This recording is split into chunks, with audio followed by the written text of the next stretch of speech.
मुद्दा असा आहे, दादांच्या जे मनात आहे ते ओटात आलेलं आहे. बर.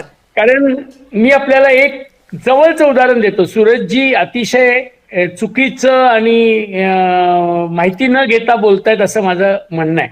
ओके. या स्थानिक स्वराज्य संस्थेच्या निवडणुका जाहीर होण्यापूर्वी सत्तारूढ मधले जेवढे आमदार आहेत 221, 22, 23 काय जे आहेत त्यांना त्यांच्या विभागामध्ये विशेष निधी 5 कोटीचा दिलेला आहे.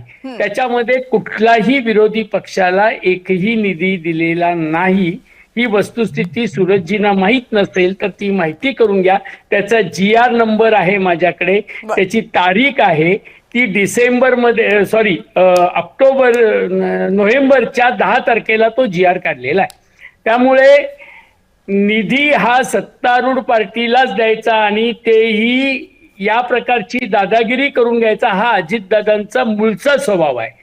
मला सांगा, शिवसेना फुटली तेव्हा एकनाथ शिंदेनी बोंबलून आमच्या जनतेपुढे सांगितलं की अजित पवारनी आमच्या शिवसेनेची वाट लावली आणि उद्धव ठाकरेंनी ते पाहिलं नाही आणि म्हणून आम्ही फुटतोय. आणि आज सूरज चव्हाणजींना घेऊन, अजित पवारना घेऊन हेच शिवसेना मांडीला मांडी लावून बसतायत. आणि त्यांचे प्रवक्ते, मला आता बोलताना हसू येत होतं की ते प्रवक्ते दादांना समर्थन करतायत.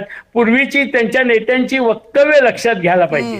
मला दुसरा एक महत्वाचा मुद्दा या निवडणुकीत लक्षात येतोय, तो म्हणजे निवडणूक आयोग कुठलीही दखल घेत नाहीये. म्हणजे अजितदादांचं वक्तव्य असेल, वळसेंचं असेल, माझ्या कोल्हापूर जिल्ह्यामध्ये काल हसन मुश्रीफ साहेबांनी जाहीर भाषणामध्ये मतदारांना धमकी अशी दिली, हे तर मतच झाली, पाहून घेईन मी, जर वॉर्डात मतं कमी पडली तर मी पाहून घेईन, असं डायरेक्ट वक्तव्य केलेलं आहे. आम्ही तक्रार केली आहे निवडणूक आयोगाकडे, मी स्वतः काल केली आहे तक्रार, पण निवडणूक आयोग याच्यावर काडी मात्र दखल घेत नाही.